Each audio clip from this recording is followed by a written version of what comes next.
feelings and feelings of BG3 Retrospective. We are going to talk very minor spoilers, but we are actually going to look at the game overall, and we're going to talk about things that happened in the game, but everyone's playthrough is so different. Hopefully nothing major will be spoiled, and we'll keep that in mind, because I know I have some friends in the room that have not fully finished the game, so we're going to keep that in mind as well. So, I'm not going to read this to you. This is not a boardroom at work. You all can read. Also, I can't see the big screen, so I can't read it either. But just hopefully you're in the right place.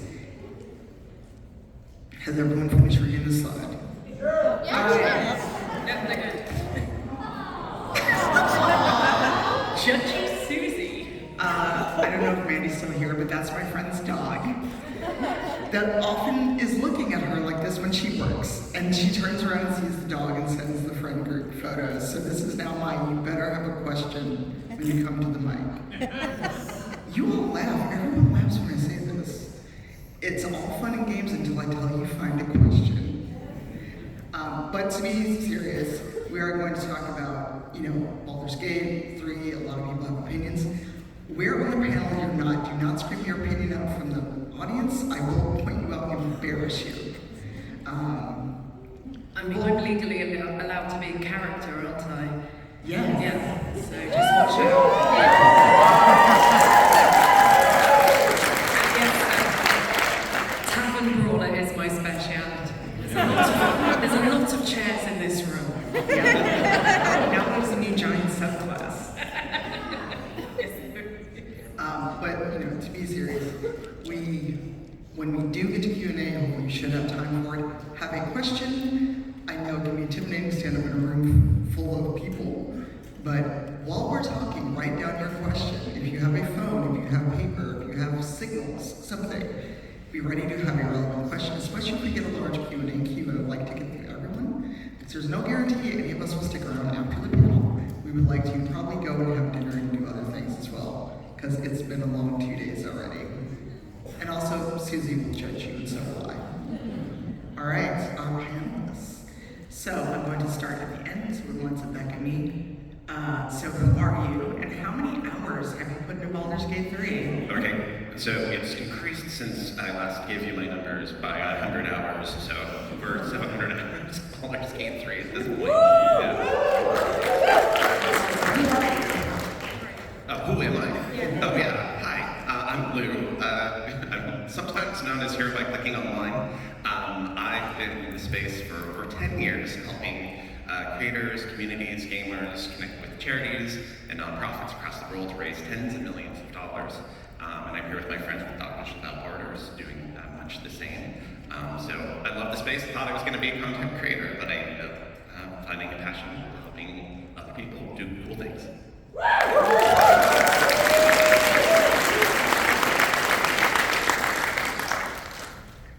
I'm Ellie Kirkner. I am a narrative designer and I've been making games for 15 years.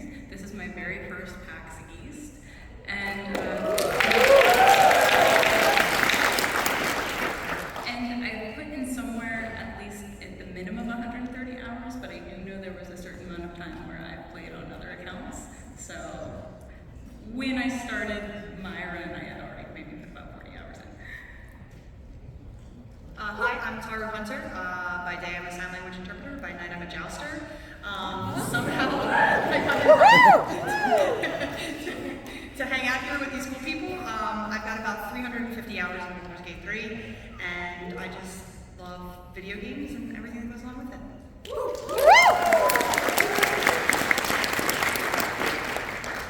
Hi, my name is Bria Livornia, and I feel extremely uncool sitting between the two of them now all of a sudden. I'm a writer, I'm a cosplayer, and I, according to my PlayStation app, have 474 hours of Baldur's Gate.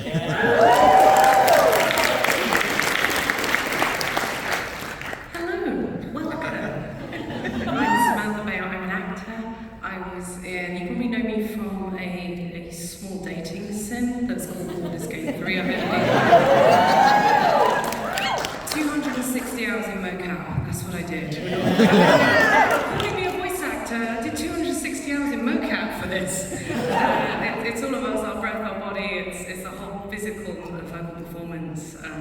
It's pretty amazing. And if you're wondering why I haven't worked since it's come out, that's not true. I'm under 8 NDAs right now. I wish I had. Up the fucking workers. I love them, but let's get this signed. Yeah, so they'll just watch this space on Blue Sky and Twitter, and I will be screaming to the rafters when I'm allowed to talk about what I'm doing.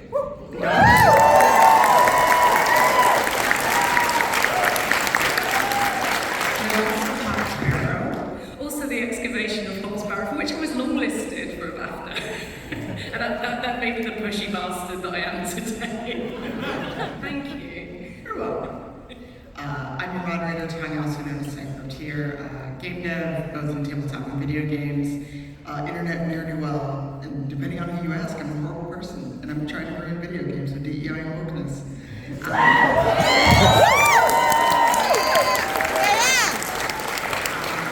So on Steam, I have 896 hours of Baldur's Gate 3. And on PlayStation, about 200. I know life this game like nobody's business. But we're going to talk a little bit about our tabs and kind of our first journey through Baldur's Gate. And I know that you're not a tab, you are Karlak, but... I can be a tab. I know, but for the purpose yeah, I probably should put that hat on, shouldn't I?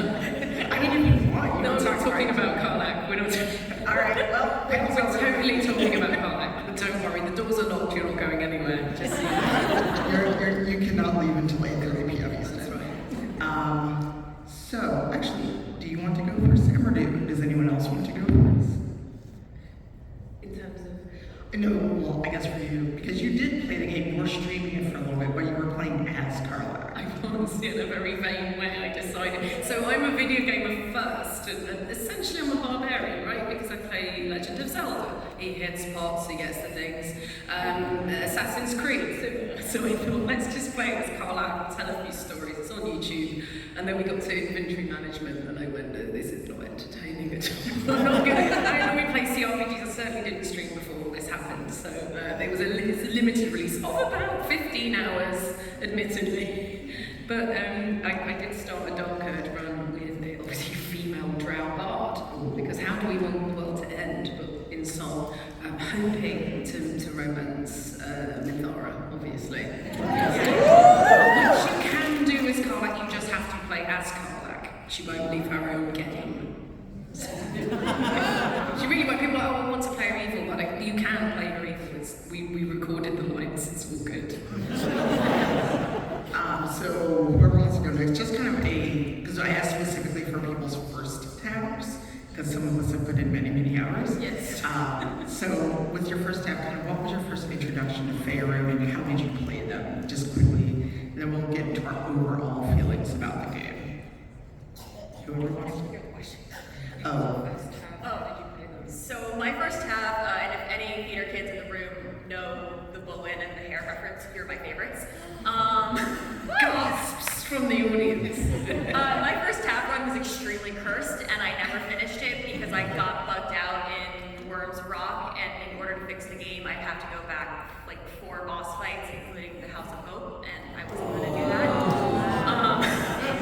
that. So my poor bard has never seen the end of the game. I also messed up like all the romances, so we just went for it in Act 3. It was not a good time. So my second tab had a much happier life and did not cry her way through the Goblin Hill.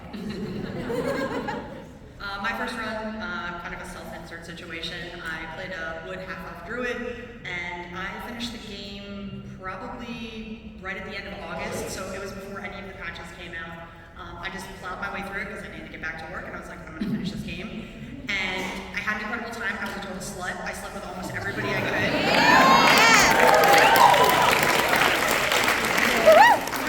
Romancing Karlak, so you know, it was super cute. We got to go to dinner. It was wonderful. And that was my first run through.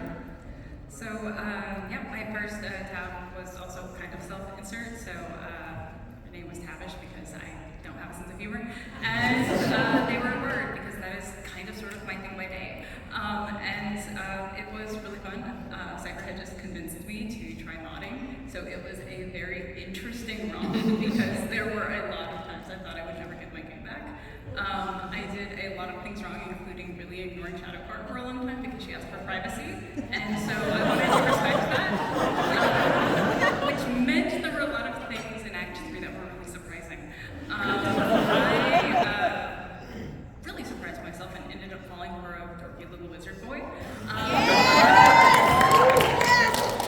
And Tavish, that wacky little rocker bar, they're just like living their best life as like a water daddy and rocker. So. I don't know if I'm alone here, but have you ever had that cool D&D character that you played in a campaign with friends and you constantly try to recreate and chase that dragon, so to speak? Yeah. That's Lucian Netherfiend for me. And my son's name is Lucian because I love the name and I've always wanted the character. And bards kind of break the game. I don't know if anybody else had that experience because you are so compete with charm anybody, and I did, and that's what I loved about my cat. I fell for Lazelle because she told me I had to. And even if I play it again, whenever I play it, I feel like I have to still guess Lazelle, of course. I will wait for you, of course. Absolutely charmed the way through the game, and I feel like missed and also like it was engrossed with the game because you bypass some stuff that you get through the gate, you do the thing, and charm is just the best way. Bards for the win. Bards for the win. So I was the weirdo that did Dark Urge first. Also, full disclosure, I did get to go to a preview event in Belgium, so I got to see Dark Urge before anyone else did, anyone that wasn't at the event. And they were very giddy for me to play the Dark Urge, and then I learned what happened to Gale when you play Dark Urge. And because I am evil, I literally have a tattooed on me in another language. I decided to make that my first run and my first stream run. And like Taru, Invictus was hoeing around Faerun. They slept with literally everyone except Mazora. Yeah, same. And I only messed up Mazora. What? I thought I heard someone yell from the audience, don't do that. And I messed up Mazora because I didn't realize that you only get one shot, and so I messed that up. So yeah, Invictus was the hoe of Faerun, at least in my first run. I actually got Mazora. That was one of the few things I successfully did. Because I wanted Shadowheart, but I went with the rules of I talked to my favorite last, and that was apparently an error. Yeah, we can all hear you in camp. It's quite an open space. We can hear and see everything. Well, there was no one else to talk to, which is why the Halcyon thing happened, and then I was like, yeah, let's go! Oh, we have plenty to talk about Halcyon later. Alright, so now that we've introduced kind of our tabs and our silliness and our play styles, let's just have general overall feelings. If there's anything on the slide that you want to address, because the third bullet point I want to kind of dig into a little bit when we get to it.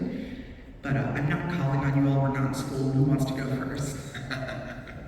Oh, I laughed loud. I think that I still play the game and I find things about it, like with friends, and my friends will do something obnoxious, and then you're like, I didn't know you could do that. And I think that thread of the intricacy of those moments is what continually sells me on going back to the game. I think, what if I go here before this, and I do the thing before the thing, and then that's another like 50 hours into the game, and I'm still like engrossed and rewarded by the game. And I don't know if I've had an experience with a game like that since or before. That's kind of the involvement and what I found worked for me. I have to yes and on that so hard, because I think there's something like really valuable where games will often say like choices matter. I don't think there's a game that wholeheartedly embraces that more than Baldur's Gate 3, because like the breadth and depth of the experience, you're like you said, always finding new things, and like everyone can really play this game, whether you're an RPer or you're all about the min-max game, or you were here because you were a dating sim aficionado. If you need to smooch everybody, you can. Like, this game is for you, and there are very few games that really embrace that idea that every path is the right path if it's yours. So it's so good.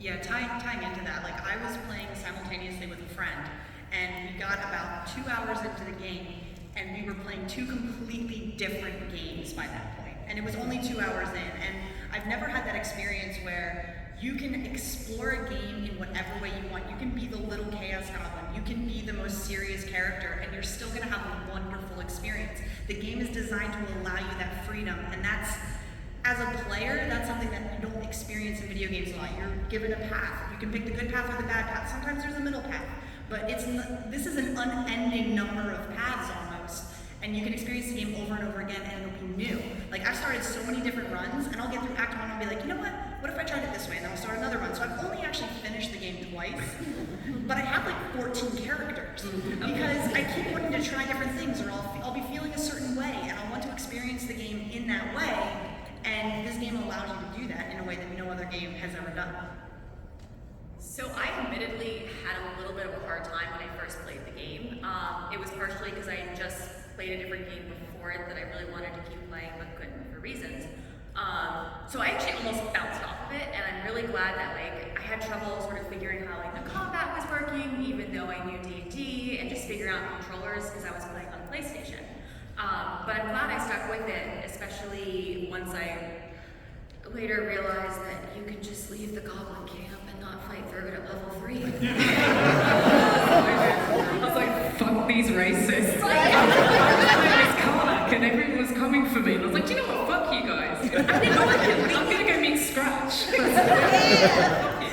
But like once I sort of like fell into it, I was like, I experienced what everyone else did, which was like how much you can do with the game, and I have the same problem that I do with a lot of other RPGs, where I want to take the different paths, but I keep making the same choices because I don't want to disappoint certain people in the game. And like I tried real hard to do the dark path at the beginning, and I really love Karlak and Will so much, and I don't want to disappoint them. So like I've built into it, but like I think it's really cool that other people have been able to find that path and to continue on it, and maybe one day I'll make myself disappoint both of them.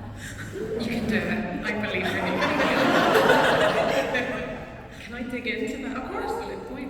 Just, yeah, as an outsider who played D&D before getting the role, fuck around, find out, right? They did that really well. They think actions have consequences, we like that. And something that Dungeons & Dragons have been trying to do is make the game more inclusive, and I felt that the game achieved that big time, particularly the sexuality of the character, the fact that pansexual seems to be default unless otherwise stated. Just an incredible gift as a performer to play them and to play it. And all the things you've been saying, I've been told people clock in how many hours they've done, how they've betrayed me, how they love me. I'm like, good, that's your game, that's cool, don't worry about it. Judgment here.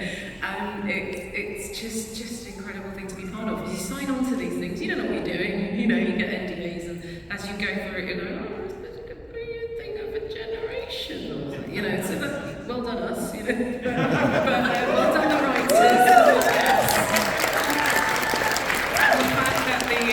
I guess the chance that make a lot of money from clicks didn't notice us till we were successful, because we weren't broke, so we weren't woke. That's physics, that's how it is now.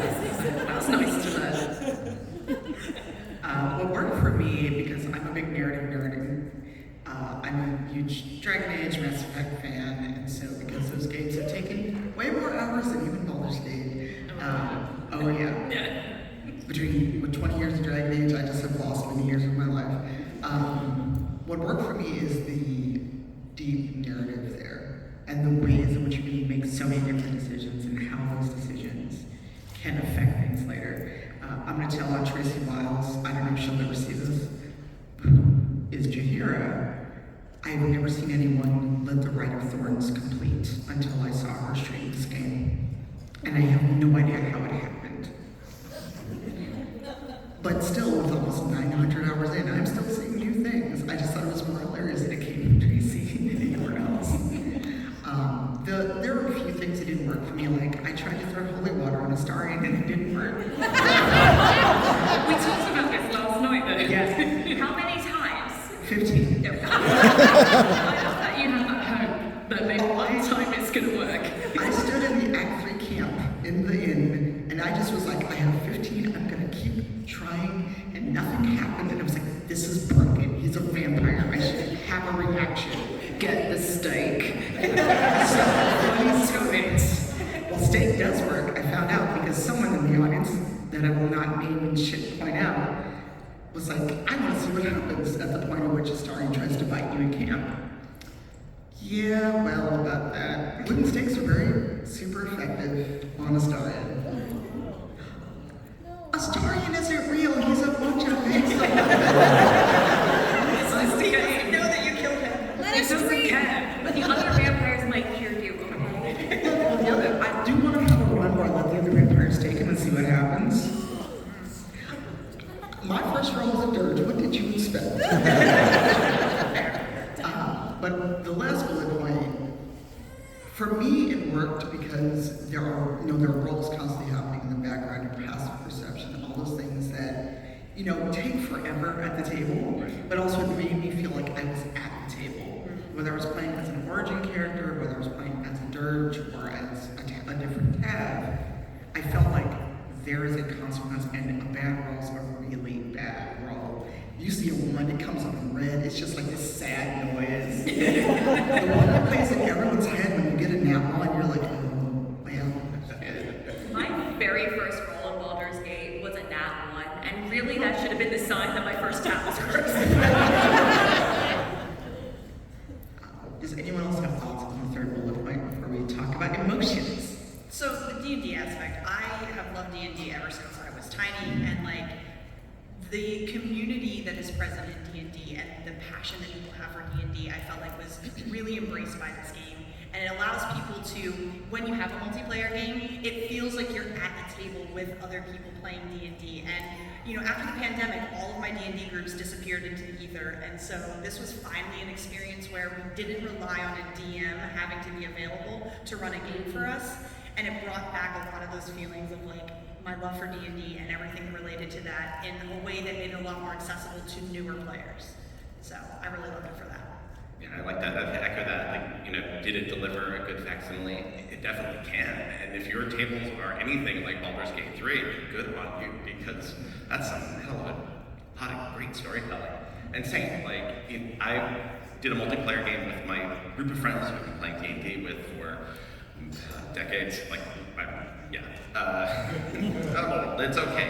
But the rule was always like, oh, you're a barbarian, you have to select the barbarian, answer, and then everybody just rolls with it, like, okay, you totally just, pissed everyone off, now we have to fight all our way through the town, whatever it is, right?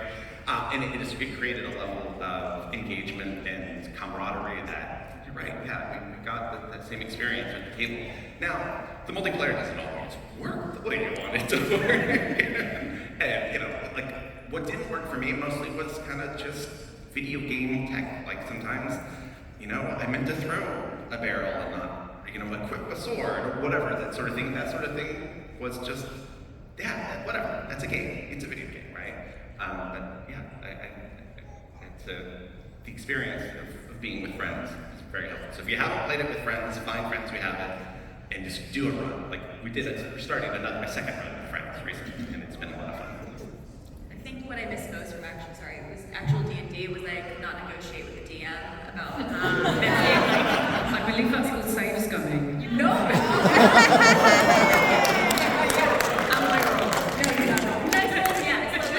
Using spells in ways that they're not necessarily meant to be used, or tweaking sort of mechanics. So that's something I missed because I'm kind of known for going to my DM and being like, hi. Maybe you've just got a really stick in the mud DM who's not going to change. Well, in the game. Yeah, that's what I mean. Yeah. So I think that's the one thing I really missed. And then I know I had a little bit of a hard time adjusting because I play a bard in one of my D&D games, and so playing it in a video game setting where things in ways that are a little more rigid was something I had to adjust to and sort of remind myself that I'm not just hitting things, because that is my default in video games. It's fun! But otherwise, I think everyone said it's done a really, really good job of as good as it can in a video game setting. So I'm kind of very cautiously, as I think the last person weighing in on this, caveat this with thinking games is very, very, very, very, very, very very hard. Does it emulate D&D? I think that's a really complicated question because, like you said, every table is different. I have never met two people from two different tables who had the same experience. And granted, things like actual plays have made that a little bit different over the past, 10 years. Like if you were playing 15, 20 years ago, it was different. You just did your best, and that was pretty damn good. But I would argue that actually, I think the biggest challenge that they had, they really addressed very well, which is D&D has clear-cut objective truths because you have a player's handbook and you have a dungeon master's guide and you have all of these books that say exactly what everything does and all of the legalese of that. And they had to negotiate how to tell good stories, saying okay, what if these mind players maybe weren't that? Or if one of you does choose to take a path with a tadpole, what does that mean for their soul? There are all of these things that are more interesting if we don't know the absolute truth of it, and I think that was a really good choice because I'm more interested in the questions it opens up rather than the, in 4E, this was true, and now in 5E, it's a little bit different. That's not a fun conversation. It's more interesting to say, you know what, when she says that she's happy, even though things are really different now, and maybe some dietary changes have been made. I want to believe that. I'm so sorry. Same. Also, I know DMs, it's so hard to not have one, but counterpoint, baromancy. All right, so now feelings. So I chose the screenshot on purpose. So very quickly, the reason I got to know Sam is after I finished Carlax's personal quest, I broke down in tears on stream because it hit me in such a hard way. And that is Sam's performance. So I did that on purpose because there's also everyone, I'm just gonna say it, everyone in that game is fucked up. There's some personal something that's going on, there's parental issues, there's all this other stuff. I'm like, what is the Faerun equivalent of therapy? Because all of you need it. It's violence. That's what we do in Faerun. So, quickly in the interest of time, because we're already at a half hour, there's other stuff to talk about, but, for all of you, what was the one big emotional arc in the game that just kind of hit you right in the hard box? Yeah, it means is it? No, I literally pointed at you because you're Carlax, that's why. Oh, Because, you're not, you want to talk? no, I guess I am. But genuinely, it's because, Carlax's story gets me every single time, and that's why one of my current runs right now is, a Carlax, we're playing as Carlax, because I really like her and Will together in, either a friendship capacity or a romantic capacity, and I just want them both to be happy. And every time Carlax has that breakdown, where, every time she has, a breakdown where she's, upset about things reasonably, I'm like, I just want things to be okay for you, and I hate that I can't fix them, and I'm sad! Okay, I'm done. I think that it was hard to separate the romance arc from the biggest moment because for me it was Lae'zel. Lae'zel's world totally changes if you help it change. And there's just a moment at the end of the game, I don't want to spoil it, but it's the moment that was important to me, and I was like, I love you, Lae'zel. Lou loves you, Lae'zel. And then you have to go oh, but maybe. And that's so powerful. I have to say there was one moment that hurt my feelings a little bit. Was walking around, finally get to Baldur's Gate, you see Damon and Carlax in your group, and Damon says to you and your tabs, are you two a thing? And Carlax, nah. Well, I know I'm with Lae'zel, and I'm really sure I'm with so rude. I mean, I was, and I had a couple tadpoles, so. I love that you expect the barbarian to be subtle. So for me, a personal moment of resonance was the fact that I could be gendered correctly throughout the entire playthrough of the game.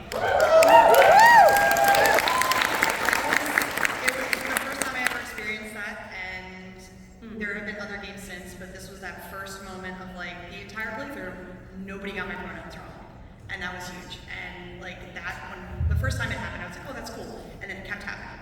And I was like, oh, this means something. And that was really important for me. So not as, with the character, and I mean, I loved all their stories and there were incredible moments, but overall for the game, that was what hit the hardest, was I could be myself in this game. So. But that goes back to what I was saying, like you get a job, you don't know if it's going to be cool or not, and then we get to the pronoun bit, we're doing the pronoun thing, and I'm going, oh, this is a cool game I'm in. Oh, okay, yeah, you're right. I feel really good about myself now. And it was just really special, and again, it wasn't something you were I could be wrong, but I thought I heard that it was like they went back and had to add that part.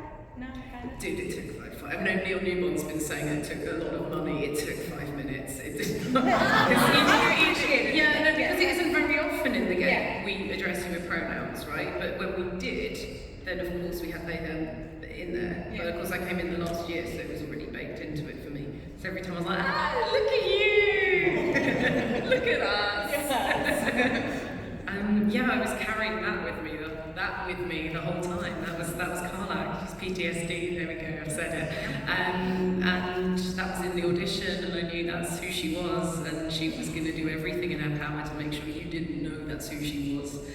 And just Sarah Bayless's writing was immaculate. And I have all sorts of folks that come up to the con table. Of course, everyone has a different experience, but from trans women to people with PTSD to people with chronic and terminal illnesses who feel comforted by this character. I think, wow, what a gift to have that, and what a testament to the writing.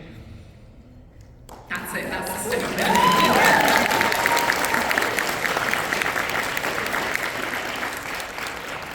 So, much like Taru, I don't think it was any one given moment, because, I mean, let's be honest, this entire thing is a delight.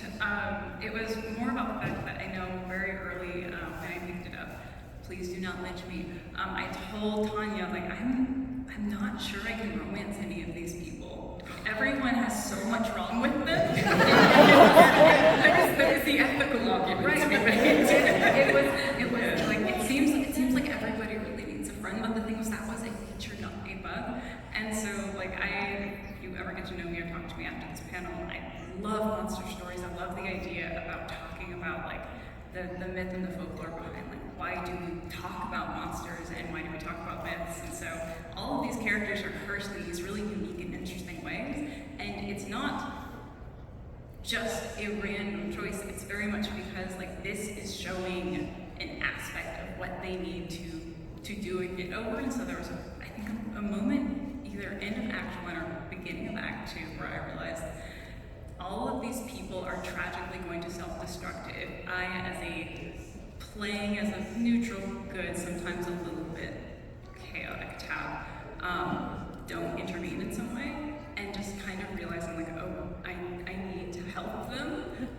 You can fix them. I can all of them, and because that's so different from how I play D&D, I like letting the party decide kind of what manifests, and I sort of like playing off of them in that way. And this was very much if I say yes to what everybody wants, this is going to be a very bad feeling. Yeah, and I think that was in the writing, the idea of giving traumatized people what they want, or what they say they want, might not be the best thing for them. And I think that ran through all the origin characters. Absolutely, because there's so much of are we worth it? Do we deserve good things? And you as Tab can either you as a Dirge can say you don't deserve good things, let's go, baby. Or you can say yes, let me slowly help you out of this trauma, and it's going to be uncomfy, and see where it goes. And sometimes it's just not even helping, it's just a modicum of empathy, which to me is that's just a little bit of empathy can help each one of them. You don't have to solve all their problems, but you can make at least the camp a little bit more comfortable for everyone. Yeah. That's the hard way. All right, so now to the fun bits. Romantic. And you just went for it then. There's no tantra, there's straight action. Now you got to be long enough. Yeah. Also, I'm just going to say this now. These are all my I've got the best. Very well. Oh, of course. These are all of my screenshots. I have no shame.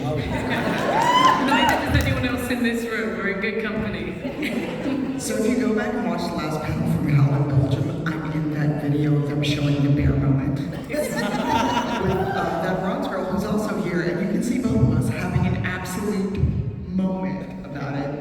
So, also Yeah, it was a surprise for me as well.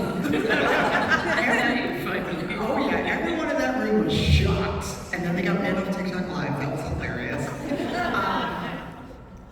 So, enjoy the eye candy for a moment, but I do want to talk about romances and shagging.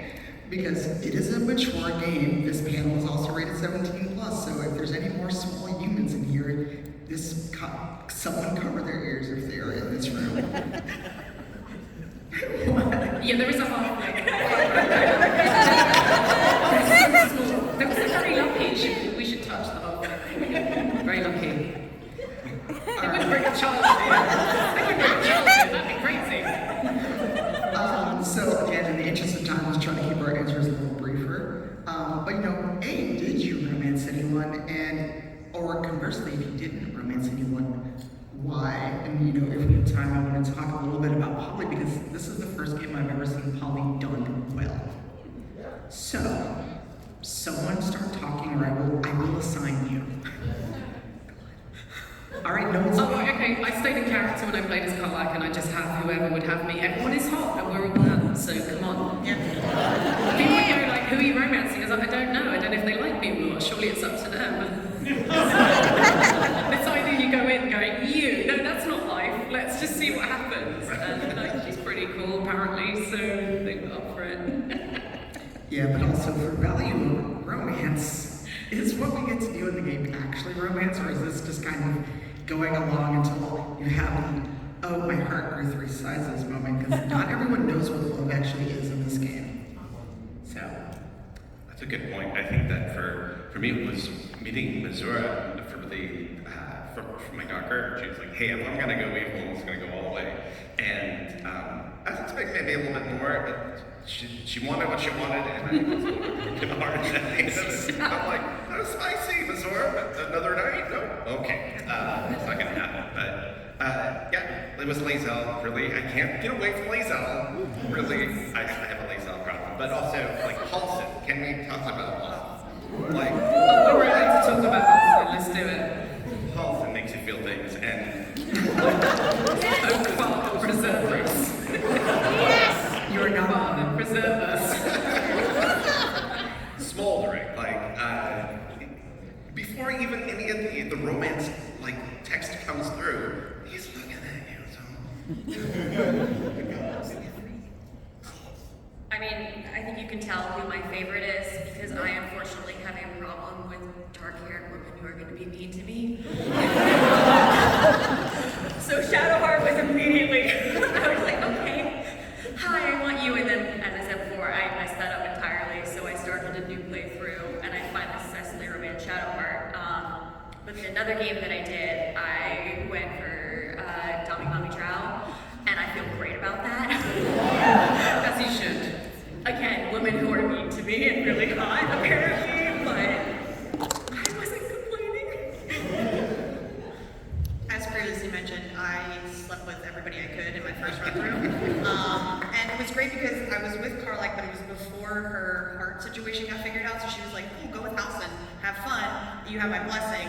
And then later we're like, okay, this is our thing, we're gonna be together as an exclusive item, which was really cool. I did also taste the forbidden calamari, and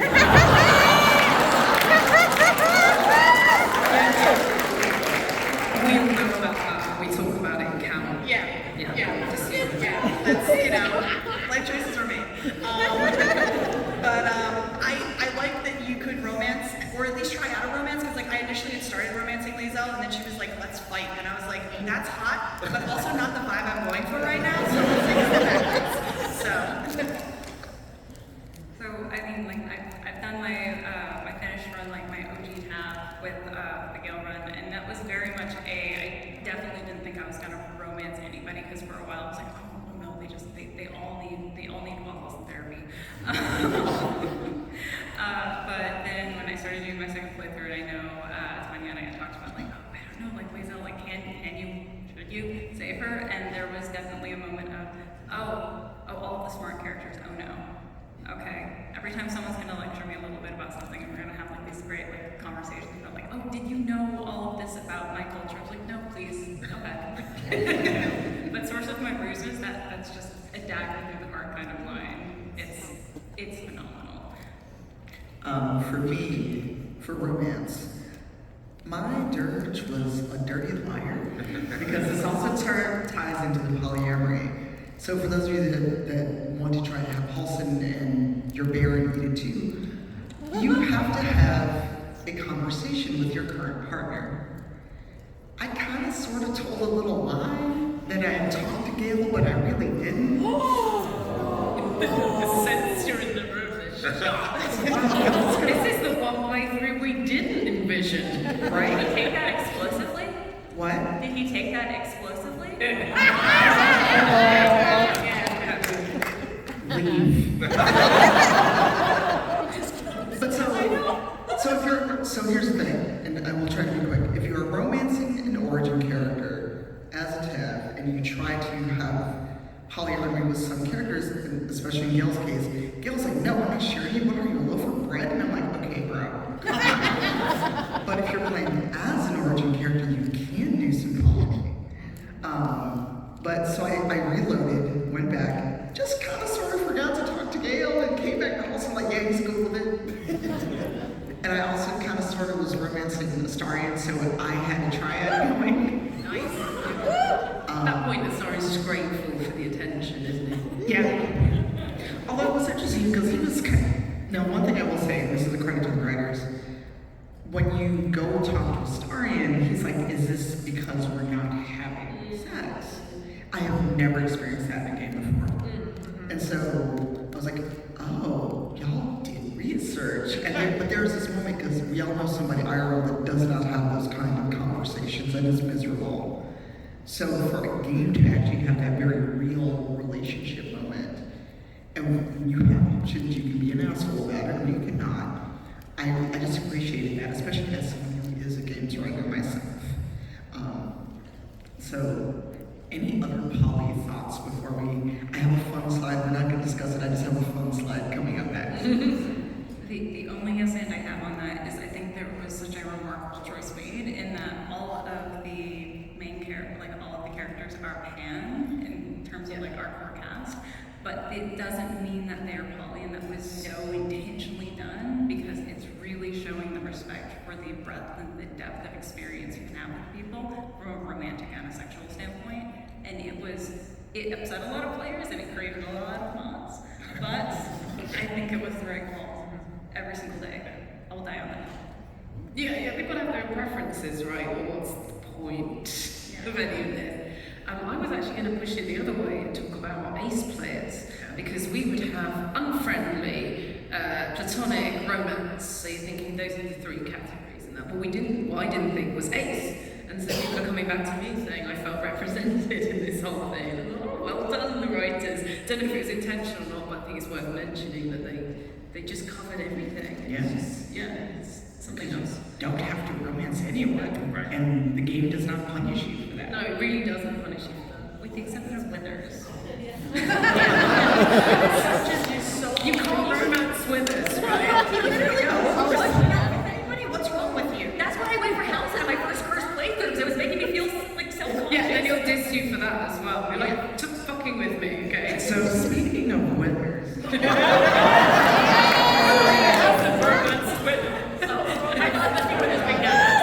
withers is somewhere in this. It took me literally 30 minutes to fit everyone on the slide.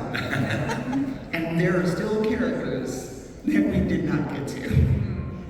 Also, for some reason the credit on this is not here because there's also too many photos on here. But I go online, I see you, I see all of you. This is just a fun slide. Gortash is on there, that's no fun. I didn't say it was my personal taste. I read the fanfic. Okay. Look, you're not alone in that. I am aware of the internet.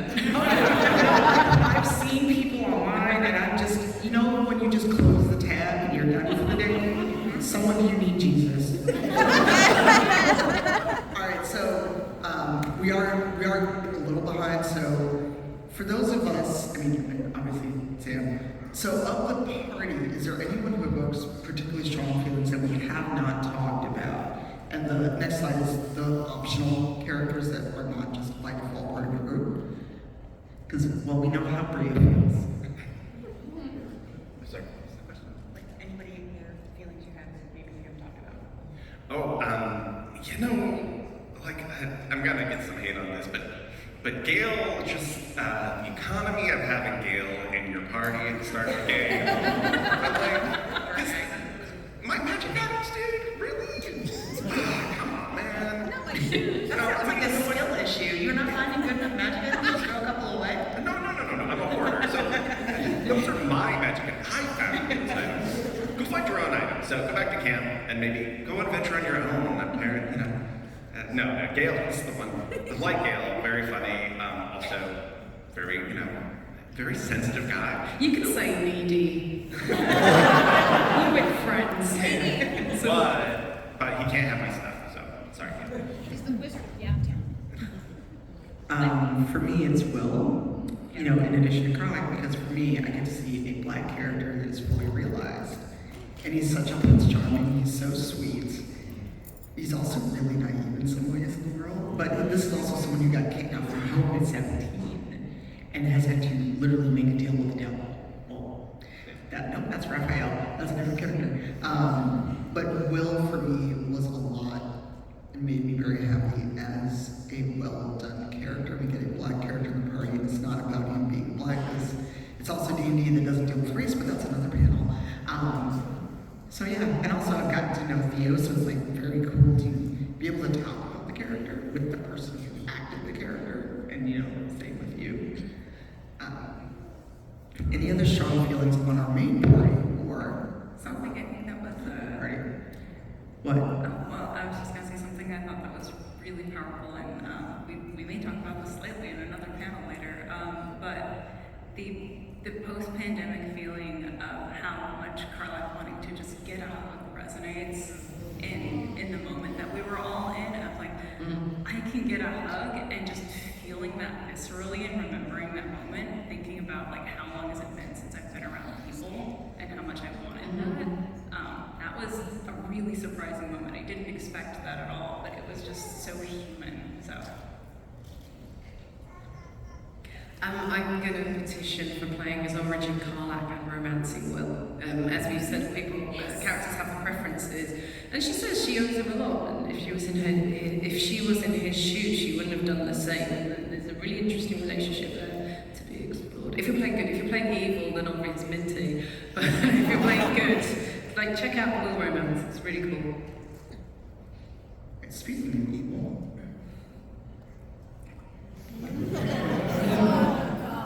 Oh, and again, You did put my evil ending in there? Oh. Or choose the scenery? just a bit. These are all my screenshots. Yes, I have no shame.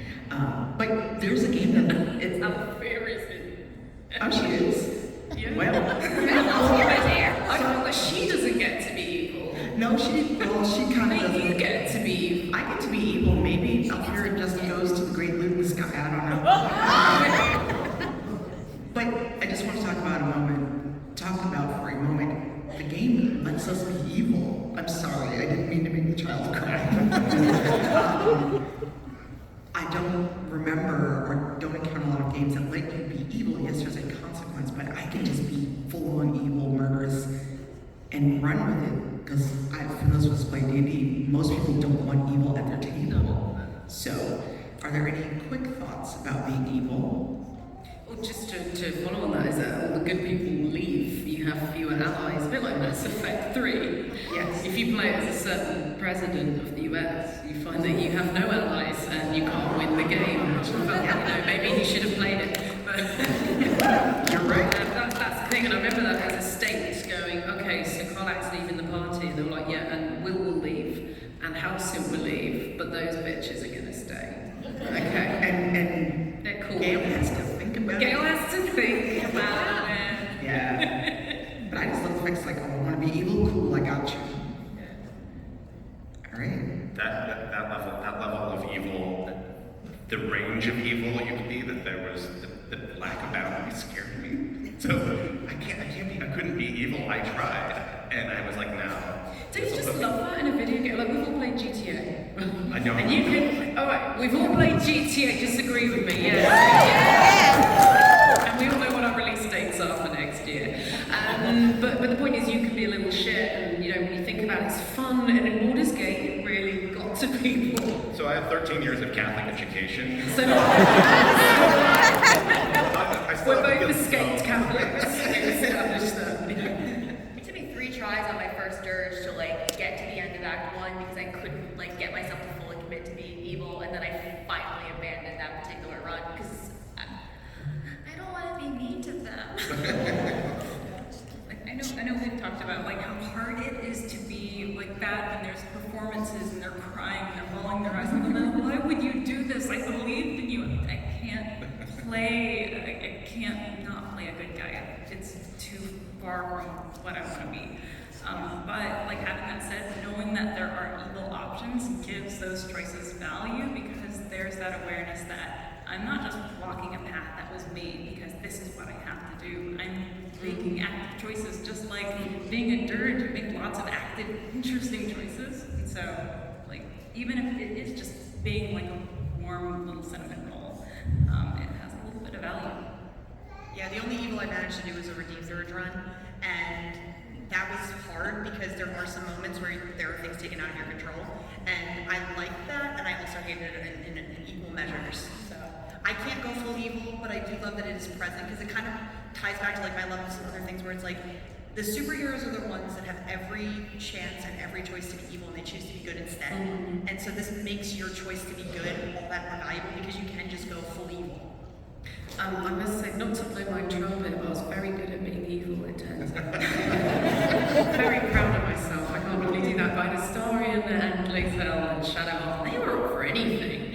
I was like, I'm just going to get rid of you when you're no longer useful. So, yeah, that's good. It's very natural. I should be quite worried, shouldn't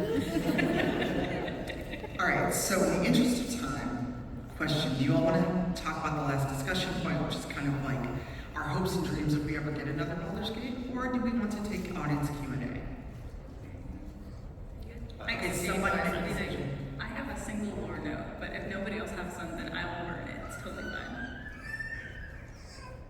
Questions are fun. I don't know. Alright, Let's see what happens. No one else The had anything. chaos of the BG3 audience. I mean, I'm a handless. It's not to be undervalued, like, just, yeah, we should do it. That's all. And Judgy Susie, who was And she is judging you, and she is a dog, and I know you like dogs. Alright, so we have 6 minutes left. In the interest of time, we have a few people just Wait, in fine. this middle section, and we'll get through as many as we can. Oh yeah, there's one there too. Yeah. Just a second. Yeah, I said that wrong. Fine, it works. Alright, goodbye. Have a good night. Alright, so you were there and have a question. Yes. It's a statement and a question, but it won't take very long. I have it written down. First of all, Sam Kralik is my favorite character in the game, and all I want to do is snuggle her for hours at a time. My question for the whole panel is, during your playthroughs, what was a moment that stood out for you as incredibly satisfying?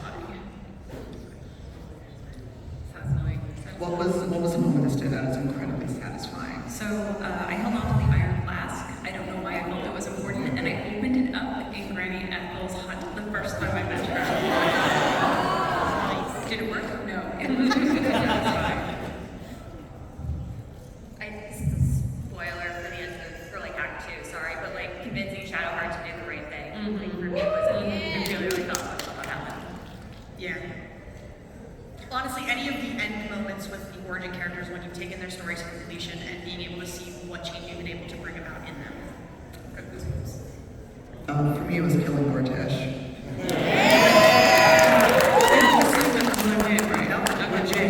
Legit, because I was like, you scummy bastard. Right, thank you. It seems like a minority view. Alright. Hello. Yes. Hi, I'm actually a teacher, and I've actually been using Baldur's Gate as part of like social emotional learning. So as someone who's been a part of the project or a writer, just any experiences with empathy, what do you think? I just missed the end of that. What were our experiences? As someone who's been in the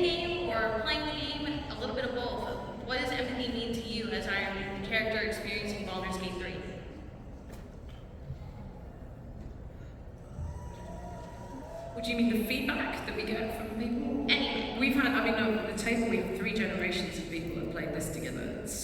You go, oh, who romances who? This must be awkward. But you have people that have never played a game before, and you think, really, this is the first one you pick up, which you get testament to the writing. You get people who then go and play TTRPGs because of that. I think it's, hopefully it sticks, and it's not just something entertaining that happens in another land. Hopefully people examine their own personal codes of conduct and the way they behave. So I think it's an interesting examination of the way to live as well. I think it's in there. Anyone else? Thank you. This question's for everyone. What are your thoughts on Larian's exploration of the idea and concept of masking, not just with Karlach pre and post emotional breakdown, but basically with all the other party members when you think about it? Masking. Does anyone have any? I've already answered the last Yeah, one. I think it really resonates because I think all of us wear a mask at some point or another in our lives. And a lot of us have a lot of issues in the brain parts that make us mask in ways that maybe aren't comfortable or fun for us. And this game allows you to experience characters unmasking, finding out who they are, and allowing you to have the catharsis yourself in those moments. So I think it makes it resonate on a human level. They often talk about the agency side, and I think there's just that little bit of, every single one of these characters thinks they need to destroy themselves to reach an unobtainable goal, and that's like particularly resonant, I think. Hello, this one's for all of you guys. Out of all the characters included in the game, which 3 do you think would be in Karlach's dream rotation? Please. In her team, like, we should check with her. You've got to balance it up, you've got to fight her. It's unfortunate because I love Lae'zel, but people choose between Karlach and Lae'zel because they've got good banter. Will. Yeah, Will's in there for sure. Yeah. I mean, Lae'zel, did you guys guess that one? You're romancing Lae'zel. Sometimes you need a lockpicker, a star in. Pop up like Dex and pick my own blocks. Alright, thank you. Thanks all for being here today. I asked this question earlier in the panel about marginalization in video games, so I'm kind of excited to get your guys' perspective on it too. In the subject of how the Tiefling fantasy racism was handled, do you think it was done well? Do you think they handled it sensitively, tactfully, and how that lived experience might affect players or people who are watching? Because So you guys, different fantasy racism was handled well in the game. do you think it's written well? Do you think Oh, it's... specifically Tieflings? Yeah. I don't, but also I'm an old-time D&D player because you can talk shit to Zevlor within 30 seconds of meeting him, and there's an option to say that, your people should have stayed in hell. But also it's how are you playing your tab or how are you playing your origin character. I think it was done well for a non-diverse studio, but there's always things that can improve. If we want to have a real conversation, let's talk about how the drow are treated. That's a whole other thing. Because I played a drow in my first run. Yeah. No. Any other thoughts? All right. Thank you. I mean, just ask Karlach, like, she was big. Yeah. No one's gonna mess with her. True. I felt like people held back. Because obviously I only recorded my bits, and then I played it like as a regular Tiefling, played it as Karlach, and they were quite different. Oh yeah. There's a So I can't really answer for Karlach, because Yeah. I feel that she has that sort of tall privilege. She has NPC privilege. She has barbarian privilege. All right, for our last question, please go ahead. Oh, sweet, go me. Well, first of all, thank you all for coming here. And my question for you guys, so with the patch, we all know that they have new, like, subclasses, new features, but, they can't add everything to the game. Is there a class, subclass, or race that you wish that they would have added to the game, and which is it? Is there a class or subclass you wish you would have added? Races, right? Artificer, have they? There's no No. artificer. Let's have that. Oh, yeah. If we're talking races, was like the bird with the Aarakocra. I want to be a bird person. I want Tabaxi to bring the cat people in. Skyrim would be cool, wouldn't it? You don't say Skyrim. I want my Toro monk, so. This is probably like the default non-binary person answer, but where are our changelings? They're in I'm like Blood Hunter because I'm playing Blood Hunter and I want that back. But we find so many things without blood, it wouldn't be fun. All right, that is exactly time, so thank you all so much for coming. Thank you.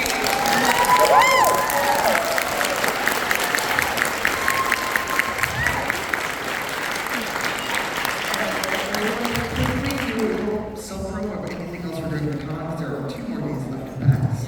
So, just quickly for me, tomorrow at 6:30, back in this room, we're going to have a similar panel one about Dragon Age the Veil Guard. And then at 2 o'clock tomorrow, I'm on a panel about LGBTQIA romances and TTRPGs. And then, Sam, Yeah, so on Sunday we're doing romance and intimacy games, what a surprise. Where we've been and where we are now, and that'll be the Condor Theatre at 1:30. So please come. Yes. Yeah, okay. So you're doing Veilguard too? Yes, I'm also on the Dragon Age Guild and I'll yeah. Most of us will be back for Dragon Age. All right, thank you. Have a good night.